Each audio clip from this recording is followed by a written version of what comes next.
sudah bertolak belakang, ibu ke surga kita ke neraka kan gitu. Saya melihat ada beberapa logo atau simbol yang memang di situ bisa membuka portal ke alam gaib ya, karena memang bisa keluar sinar atau bisa mengeluarkan energi. Itu memang bahwasanya tato itu ada yang satu berkaitan dengan alam sana.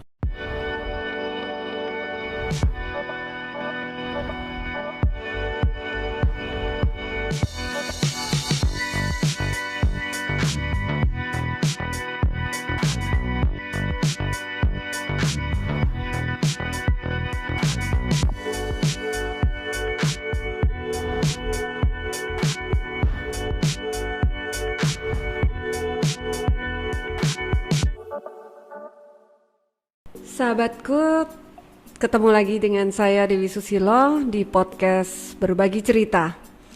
Tempat di mana saya bertemu dengan para tamu saya, berbicara soal yang luar biasa dari tamu-tamu saya, kesehariannya ataupun cerita-cerita kisah hidupnya. Sore ini kami hadirkan Mas Tarom. Mas Tarom, apa kabar? Ya, selamat sore, kabar baik tentunya. Itu dulu. Kembali lagi. Terima kasih. Ini saya ketemu Mas Tarom ini antara penasaran dan deg-degan. Takut belum sih. Cuman saya ingin Mas Tarom berbagi cerita sama saya di podcast saya.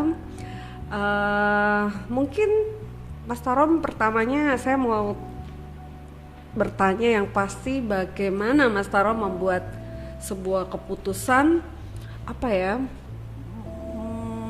menggambar dirinya sepenuh itu.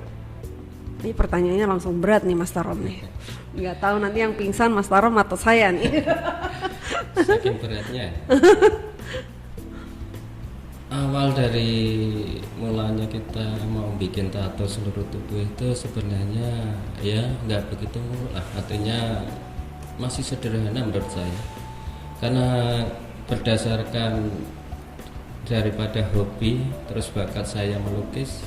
Cuma saya pengen menuangkan lukisan yang dari kanvas, yang kebanyakan dari kanvas atau kertas itu ke badan aja gitu, sehingga pengen sekali pada saat waktu itu juga banyak pertentangan ya, dari terutama ibu itu pasti, karena kalau ibu itu sedikit banyak itu kan rajinnya kuat, artinya kita sudah bertolak belakang, ibu ke surga kita ke neraka kan gitu. Jadi Yakin Mas? Mereka itu kan seperti itu ya. Tapi karena saya itu ya seneng aja ya, tetap berusaha untuk meyakinkan bahwa kita itu semakin dengan tato seperti ini saya juga akan mempersempit ruang gerak saya sebenarnya. Jadi untuk mempertandakan atau membuat tanda atau membuat sesuatu yang saya pribadi, khusus pribadi saya untuk melakukan pembuatan tato sekujur tubuh itu juga akan membatasi diri saya untuk mengingatkan bahwa selalu hidup itu melangkah akan lebih baik. Karena setiap tato yang saya berikan itu punya makna di dalam tubuh saya, sehingga makna itu harus saya capai lagi untuk kebaikan buat diri saya sendiri juga. Wow, saya ingin tanya, itu gambar yang digambarkan itu kan penuh makna nih, Mas Tarom. Apa artinya? Apa maknanya? Banyak makna-makna di dunia tato ya, terutama makna religi, makna-makna hiasan atau saldo atau mana apapun yang di sana. Tapi saya lebih condong akan membuat sesuatu, mereka tuh bisa membuat sesuatu makna. Kenapa kita tidak bisa membuat? Padahal kita sama. Artinya bahwa gambar itu tidak lepas juga akan bisa beri makna sendiri, tidak tergantung dengan makna-makna yang sudah ada. Ya kadangkala kita pakai itu makna-makna yang memang sudah ada, yang sudah banyak berkembang di dunia tato atau di dunia spiritual. Di sana memang saya melihat ada beberapa logo atau simbol yang memang di situ bisa membuka portal ke alam gaib ya, karena ada tandanya itu seperti itu. Cuma kalau di Indonesia sendiri atau di orang-orang kita kayaknya belum saya belum pernah melihat. Saya melihat dari tato orang Thailand itu di rajah di tubuhnya itu memang bisa keluar sinar atau bisa mengeluarkan energi. Itu memang bahwasanya tato itu ada yang satu berkaitan dengan alam sana. Nah, seperti itu. Padahal waktu pertama kali Mas Tarom menggambar diri Mas Tarom itu tadinya dengan motivasi suka melukis ya. Tidak ada kaitannya dengan makna-makna religi atau berhubungan dengan dunia yang di tempat lain gitu ya Mas. Setelah Mas Tarom mendalami, baru Mas Tarom mengenal ada perjalanan religi semacam itu pastinya ya. Jadi pada waktu kita mulai mendalami itu sebenarnya makna atau simbol kita bisa kita ajukan seperti akses di sini. Misalkan suatu gambar atau logo yang di perusahaan besar, dia sudah menggambarkan logo yang dia punya milik seperti hanya ini perusahaan ini yang punya. Jadi bisa orang itu melihatnya atau sesuatu nanti misalkan ada satu masalah, hanya itu orang atau yang berkaitan dengan logo itu atau perusahaan itu yang berhak. Itu aja. Itu seperti akses. Ya logo mewakili perusahaan itu ya Mas ya. Kalau seumpama ada satu yang sudah ditetapkan logo itu kan orang melihatnya tidak akan, dia bahkan berani untuk menggambar 2 atau 3 menyamai logo yang tersebut yang sudah disahkan. Sama dengan akses atau seumpama misalkan nanti aku mau bikin satu tato yang di sini juga raja, itu kan perlu adanya satu istilah kita pengesahan di mana dengan yang berkaitan dengan kemampuan kekuatan itu yang memberikan sesuatu yang diberikan yang tentunya kita pastinya kekuatan yang baik. Artinya sebenarnya kalau soal kita bicara kekuatan itu kan tergantung orangnya, mau masuk ke hitam atau ke putih itu kalau kekuatan itu ya tetap pure kekuatan, tinggal manusianya mau menggunakan. Contoh misal kita dikasihkan suatu pisau itu kita gunakan untuk mengupas atau memotong sesuai fungsinya, itu juga akan bermanfaat. Tapi kalau pisau itu juga paatkan buat menodong atau untuk hal-hal yang lain, itu pasti dengan resikonya masing-masing. Mas Tarom, sesuatu yang unik pastinya untuk yang melihat dan mendengar pembicaraan kita kali ini, dalam artian adalah benar-benar dunia tato ini yang tadinya kita kalau lihat orang-orang bertato badannya itu lewat aja kita udah deg-degan ya. Tetapi sore ini saya ingin mengupas, semoga Mas Tarom berkenan memberi kami gambaran. Justru podcast ini berbicara untuk hal-hal yang masyarakat tidak banyak tahu ya Mas. Maka sebelum jauh kita bicara, saya ingin tahu bedanya dulu karena saya kan sama-sama awam nih Mas Tarom. Saya memposisikan diri saya seperti orang yang melihat podcast ini gitu ya. Apa beda antara tato dan raja? Maka dari tadi saya hati-hati untuk berbicara dan saya berbicara gambar. Karena saya belum paham. Nah, kesempatan ini saya akan bertanya, apa beda tato dan raja? Sebenarnya kalau bicara tato dan raja itu sama, tinggal satu itu tadi bahwasanya raja itu banyak dipakai seseorang yang di sini kehidupan yang satu modern, yang satu masih dalam satu kesukuan atau yang bisa dikatakan etnik.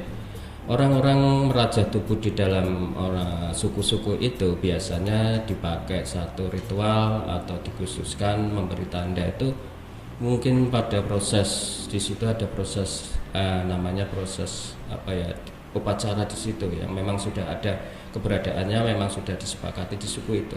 Sedangkan yang tato itu juga satu proses memberi tanda atau membuat suatu bentuk gambar ya, memberikan raja kepada tubuh cuma dengan bahasa yang modern, dengan alat-alat yang sudah modern. Itu kan dari bahasa luar juga, bahasa yang mentato itu bukan.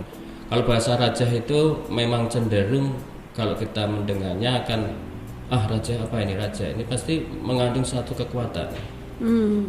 Sedangkan tato itu hanya menyampingkan kekuatan itu hanya bisa ketika ke seninya bahwasanya buat fashion atau apa yang tidak memakai kekuatan. Kalau tato lebih ke arah modern, kalau raja itu sama menggambar pada tubuh kita tetapi memakai kekuatan dan lebih cenderung lebih mendekat kepada budaya ya Mas ya. Budaya. Ya kalau tato lebih modern ya. Ya itu kita harus jelas dulu. Nah, Mas Tarom pertamanya mentato, kemudian mempelajari raja. Ya. Dan yang Akhirnya sekarang masih juga dalami raja, pengen dalami raja bahwasanya atau bahasa agama gini. Raja itu juga merajah atau memberi asma ya. Kalau bahasa keren agama itu mengasma. Itu sama, merajah atau mengasma atau memberi kekuatan, memberi kemampuan. Nah, sedangkan merajah itu kalau dari bahasa orang-orang yang dari suku-suku etnik itu ya proses itu diiringi dengan satu kebudayaan yang sudah ada, seperti di situ ada ritual-ritual. Nah, kalau kita tato enggak. Ya, kalau tato biasa modern dan rajah itu memakai ritual dan memang dia menjembatani untuk sebuah budaya. Ya Mas, kalau saya boleh tanya lagi, pertama kali menggambar, pertamanya tato nih ya, tato kapan, usia berapa, dan diletakkannya di mana? Mungkin ibu kan tadi bercerita ibunya nggak begitu merestui, mestinya disimpannya di dalam-dalam ini supaya ibunya nggak lihat. Tato pertama kali itu waktu saya masih STM itu, masih STM kelas 2 itu tepatnya tahun sekitar 96 kali ya. Wow. 96 masa-masa sekolah ya. Masa sekolah kayak zaman-zaman Obi Mesa kan bilangnya masa-masa sekolah. Paling enak katanya. Tapi benar itu. Saya mengalami keenakan itu saking enaknya jadi nggak lulus.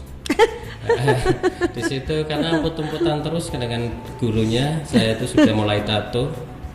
Saya pertama kali saya letakkan di kaki ya, di kaki sehingga pada saat kita pas ada pelajaran olahraga tentunya kita keluar itu pakainya kaos kaki yang panjang kayak orang main sepak bola. Wow. Jadi untuk menutupi tato itu pertama kali, terus kedua kali mulai di punggung, di tangan itu sudah mulai di tangan ya masih empet-empetan sama guru ya, masih sembunyi-sembunyi.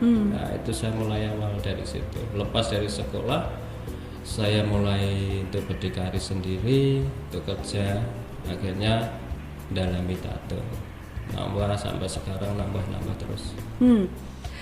Kayaknya kalau saya amati era-era tato itu pertama zaman-zaman dulu itu di kaki juga ya Mas ya, kaki. Maka beberapa senior kita tatonya di kaki nih, di mata kaki ya Mas ya. Kalau saya ikut perkembangan tato, membaca sekilas di mata kaki gitu, kemudian di tangan sini ya Mas. Kebanyakan tersembunyi, artinya memang pada era tersebut satu sistem yang kadangkala ini kan kebanyakan orang Indonesia agama ya, termasuk orang yang spiritualnya lari ke agama itu kuat, sangat kuat, sehingga ada beberapa teman-teman atau orang-orang yang bikin tato itu kan biasanya masa-masa yang mereka belum tobat, masa-masa yang mereka itu masih muda, masih yang kata Bang Haji Romarta itu masih membara. Jadi posisinya dia itu ikut-ikutan atau buat ini buat itu, yang mereka punya alasan masing-masing tersendiri tentunya. Jadi untuk era yang tahun, apalagi pernah di Indonesia pernah ada sistem pada waktu era sekian yang terjadinya suatu kriminalitas sehingga orang-orang bertato itu ditangkap, itu pernah mengalami pada eranya, yaitu memang seperti itu. Jadi banyak yang mereka punya tato itu tersembunyi, tapi setelah tahun mulai 90 atau 2000-an 2005-6 ini kesininya tato makin di luar. Jadi yang mereka pakai sekarang tatonya kebalikan yang di era zaman dulu, sembunyi-sembunyi. Kalau sekarang sudah lebih terbuka ya. Lebih terbuka. Gitu. Kalau saya boleh tanya, pertama kali gambar apa? Saya pernah mendengar seorang teman berkata, orang itu lebih baik daripada kasih hadiah orang, tapi kalau orang itu suka tato, kamu harus tatoin dia yang pertama, dan itu akan menjadi sebuah titik awal dia mencintai dunia tato. Jadi kalau kita mau kasih hadiah orang yang lagi yang hobi tato, itu kamu paling keren kasih dia tato pertama gitu.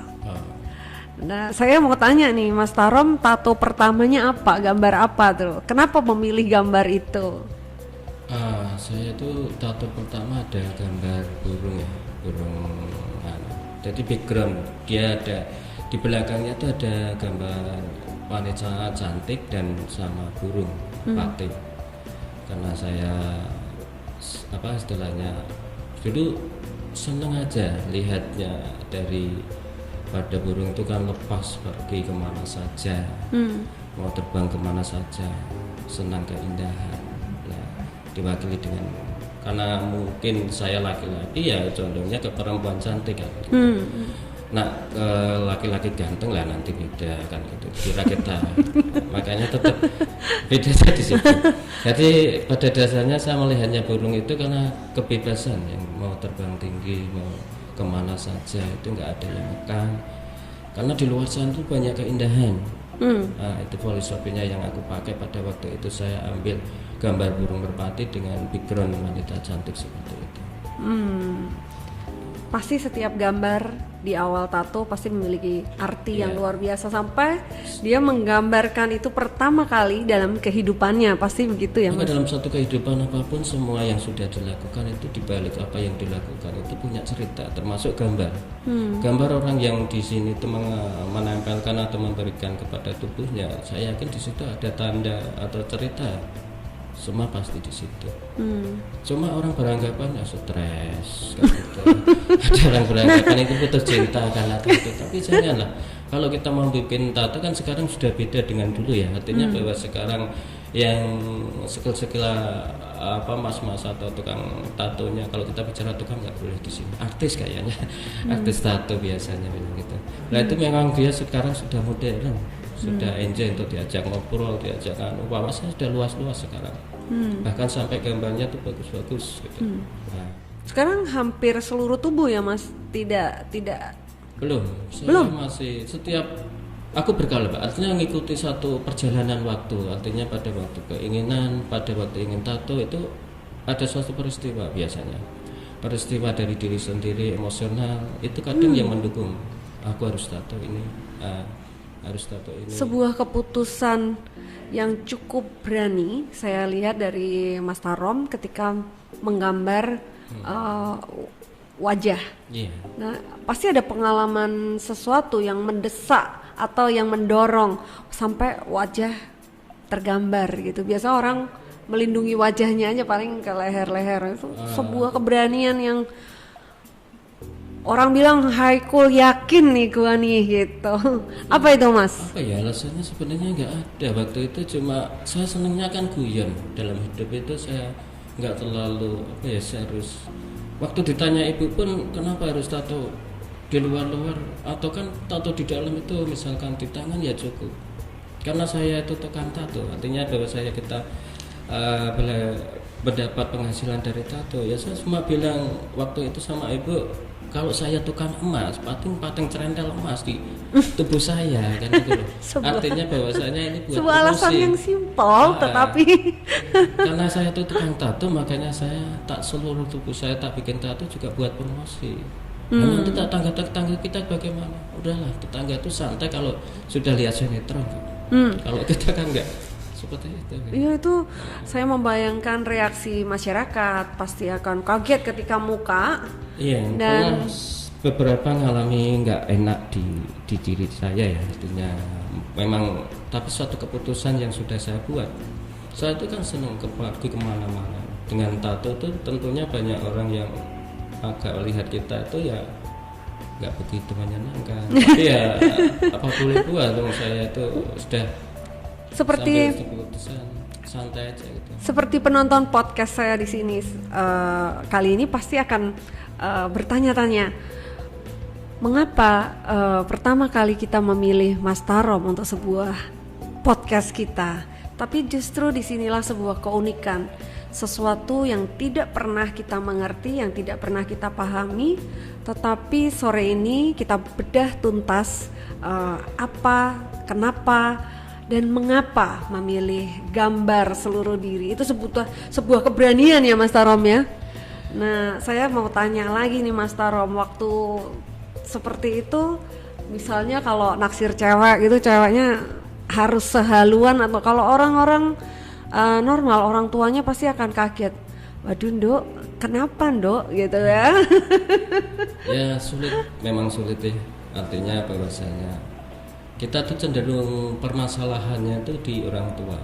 Sehingga pada saat kita sudah jalan dengan si anak atau orang yang mungkin saya taksir, itu biasanya cenderung satu ke orang tua ya. Banyakan kita putusnya itu ke di situ, nanti titik di sini mulai ada masalah di situ. Kalau saya tipenya kan nggak melarang, artinya bahwasanya kalau memang kita nggak direstui nggak masalah. Kita break di situ ya nggak masalah. Buat saya seperti itu. Karena kalau kita sedikit banyak bicara agama, katanya bahwa jodoh rezeki pati atau jodoh itu di tangan Tuhan, itu ya saya masih meyakini seperti itu. Cuma sekarang kan jodoh di tangan orang tua, bahasanya seperti itu. Akhirnya ya saya lebih baik banyak yang mundur. Jadi dengan begitu saya bukan harus olot-olotan untuk memperjuangkan. Hidup itu kan suatu pilihan. Saat kita sudah di ranah itu, kita dengan apa pilihan kita, lah di situ kita mulai saya memberikan satu kebebasan kepada si yang nantinya buat aku pacarin itu mau ambil sikap yang seperti apa. Yang pasti mungkin ada sebuah perjuangan ya, baik dari si perempuan yang ditembak tadi, yang ditaksir, dan keluarganya. Artinya kita simpulkan bahwa memang masyarakat semodern ini untuk menerima sebuah tato atau rajah itu masih dalam tanda kutip butuh seniman-seniman tato ini untuk berjuang. Ada jalan perjuangan yang masih PR-nya masih panjang ya Mas. Gitu. Nah, saya pingin satu lagi pertanyaan Mas. Mungkin jadi pertanyaan pamungkas saya. Apa yang membuat Mas Tarom menggeluti dunia tato ini, rajah ini, yang paling berkesan ketika Mas Tarom menorehkan itu kepada seseorang? Pasti di antara sekian banyak orang yang Mas Tarom gambar, ada satu kenangan atau satu kejadian yang membuat Mas Tarom tidak mudah melupakan. Kalau saya itu tipenya universal, artinya bahwa saya manusia itu universal. Pada saat aku mulai ngerti bakat yang saya miliki, nah saat itu saya mulai menggeluti.